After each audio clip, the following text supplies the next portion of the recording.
All right. Thank you everyone for watching. Today is June 5th, and it is the second week of the weekly House deliberations. I am going to officially call this session into order. Pursuant to House rules on deliberations, submissions for guests in the gallery closed at 10 o'clock this morning. No guests are permitted in the House gallery. That's what you voted for. And if the gentleman from New York will not behave according to the rules, then consequences will be needed. Anyway, before he rudely interrupted everyone, where there is going to be 2 minutes for debate and 2 minutes for speeches, which obviously that's not 2 minutes for every topic. That's just 2 minutes to say your piece and then move on.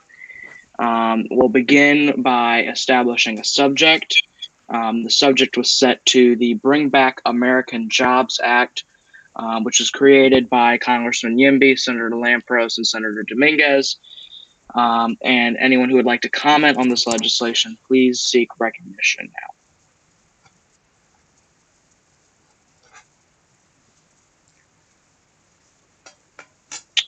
All right. Would anyone like to seek to change the subject to something else? All right. I will recognize myself for 2 minutes to begin discussion on the State of the Union. As everyone knows, tonight at 8 o'clock in 5 hours is the State of the Union address by President Fitzgerald. It will be held in the House chamber, preferably to have as many senators, members of Congress, Supreme Court members, and other members of the federal government present to hear the constitutionally required or constitutionally suggested State of the Union address that the president gives every once in a while. One key flaw that I've found in the Constitution is that, and this is something I've discussed with Congressman Benito, is that the Constitution does not require the President of the United States to give a State of the Union from time to time. It says should, but it is not required. So Congressman Benito and I have been discussing possible solutions, be that a constitutional amendment or some sort of other solution that would require or strongly recommend having the president give a State of the Union address. So I will yield back for anyone who would like to comment on this measure. So again, 2 minutes to speak if you'd like to speak. Mr. Speaker, I'd like to have I would like to speak. The congressman from Montana, 2 minutes. I would like to say that is a good thing. Would it be a constitutional amendment or just an amendment to House rules? I didn't exactly. I think it would be a constitutional amendment. Oh, okay. All right. I'm going to assume that means that you yield back. The congressman from Virginia. All right. So currently, thank you, Mr. Speaker. Today, as you said, the President of the United States is not required by the Constitution to update the American people in a speech like the State of the Union that we're having tonight. So I agree with what Mr. Speaker Aaron Steeman is saying right now, because I think that let's just change one word from should to must, and let's ensure that the President of the United States can be held accountable and will be required to speak to the American people and update them, because right now the President doesn't have to do that, and I think it's vital that the President of the United States be required to update the American people at all times. So I'm going to go ahead and say that I support this.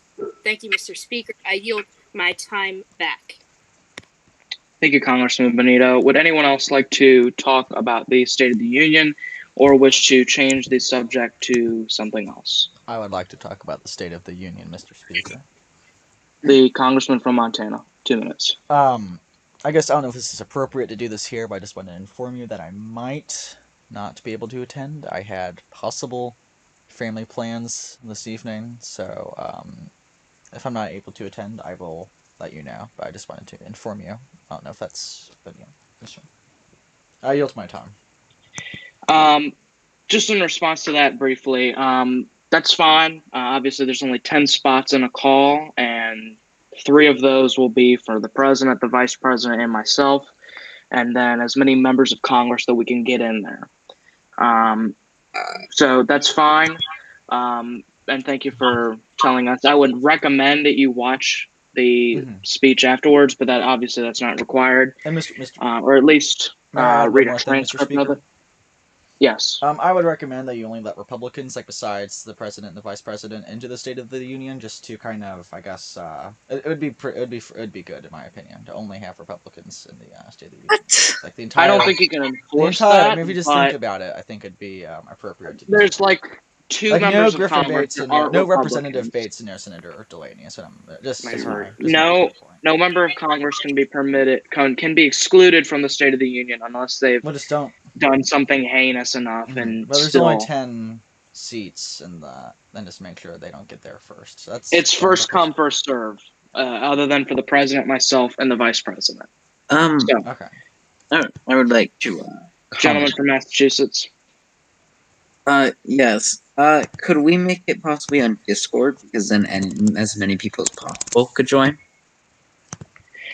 That depends on Senator Tawney, who's going to be streaming it. I don't know how he streams it, so that's a question I would ask him. But yeah, I would definitely be in favor of that as long as everybody's got a Discord account. If not, make one. So yeah, I would be interested in that, and I'll talk to Senator Tawney about that.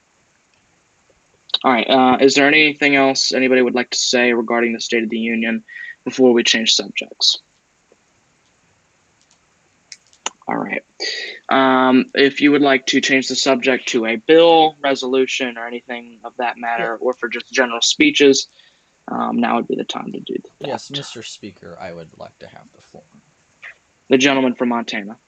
So I think I've brought this up before, but me and a couple other members of the Republican Senate Caucus and myself, representative, have been working on a bill that will basically, it's called sectoral bargaining. They use it in Scandinavia, and it's where the businesses and the unions of each industry decide the labor regulations and the wages and the benefits and all that type of stuff for that specific industry. So you allow more flexibility and freedom within the economy, while at the same time having worker and business interests. Worker and business interests both represented in the economy.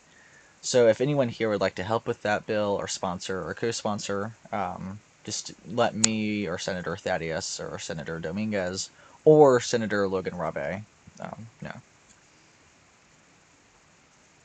Oh, and all right. One more piece of legislation that I think I've actually given a speech about it before, but I will give a speech about it again if I may have the time to do so. All right. Wait, Mr. Speaker will be up in one. Okay. Okay, here it is. I have. If Would I may anyone give else the speech, but if not, then... Okay. Okay.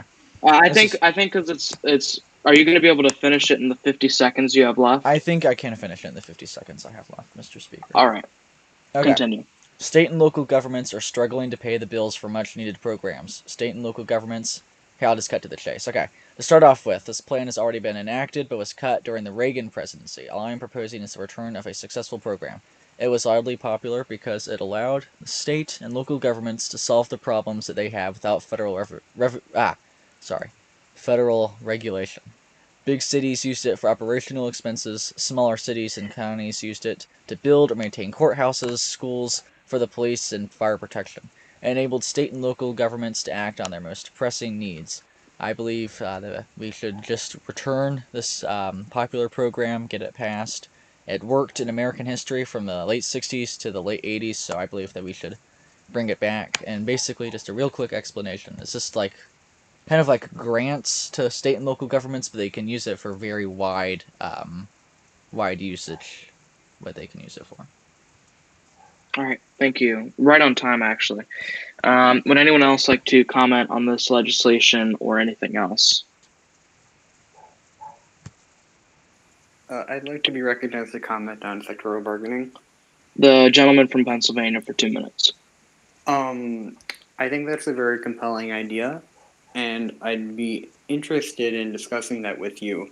The concern I have is that there is a noticeable difference between the history of business power versus union power between the US and Scandinavia.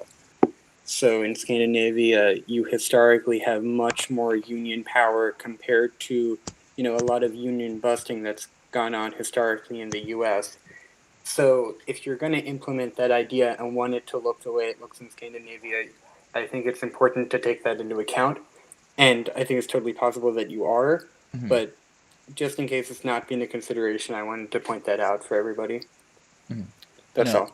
Mr. Speaker, if I may have the. The gentleman from Montana. So I'm actually glad that you brought that up. That is a concern that I had, and that's why but in my plan, we would create workers' boards in industries where there's not, a long history of strong unions, and then we would also have. What else is the thing? What is this? Never mind. Oh yeah, so we would create workers' boards. Government body. It would basically be like workers' representatives that would get together in those to help create unions represent the workers in that industry. So yes, we would have a solution to that. But thank you for pointing that out, Representative Bates, because Yes, without that, it thanks. would be somewhat of a bad policy. Would anyone else like to seek recognition on this topic or any other topic? I'd like to seek recognition on another topic, Mr. Speaker. The gentleman from Virginia for 2 minutes. So currently, Congressman Bates and I are working with Senator Tawney to write a bill which improves clinics on public transportation. We're working very hard. We think that it's important to ensure that Americans can feel safe everywhere, even when they're traveling. And we think that it's one of the reasons that transportation is not considered as good in the US. So we're currently writing that. If anybody would like to talk to us about sponsorship or anything, just PM either Jacob Tawney, Griffin Bates, or myself. And seeing as Griffin Bates is a fellow author, I'm going to yield the rest of my time to him. The congressman from Pennsylvania for the remaining 1 minute and 15 seconds. Pluto, or sorry, Luca, pretty much covered everything on that bill. Am I allowed to change the topic? Yes. Okay. So let me check the name real quick. Ethan Davis today proposed the repeal of the fast food tax, and I discussed it with him earlier today. I agree in principle that it's a tax on poor people that should be abolished. I'll A the bill as it is. But what I told him and what I'm saying here now is that I believe that it should go hand in hand with a simultaneous policy that increases accessibility of healthier foods. Because you do have to take away the tax, but you also have to put something in place of it that accounts for the reason it was put in place. I'm not sure if that's already being done in Mac. If anyone's aware of that, I'd like to see the bills that have addressed that issue. Because if not, I'd like to maybe help work on adding that to the current bill. All right. Would anyone else like to comment on that?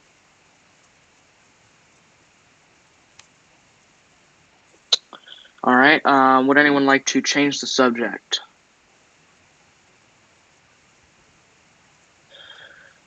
Okay. If there's nothing anyone else wants to say, then that would lead us to a motion of adjournment.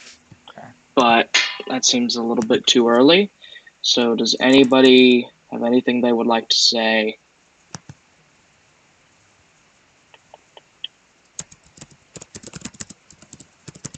Okay. Can someone motion for adjournment if there's nothing else anybody Mr. wants Speaker, to say? I would like to have I the motion. floor. I would like to have the floor, Okay. Mr. Speaker. I will now call the roll. Mr. Benito. Aye. Look out! Mr. Yimby. Nay! Mr. Yimby not present. I said nay. Not answering. Mr. Bates. Mr. Speaker, my mic was muted without my knowledge. I vote nay. Okay. Mr. Bates. Okay.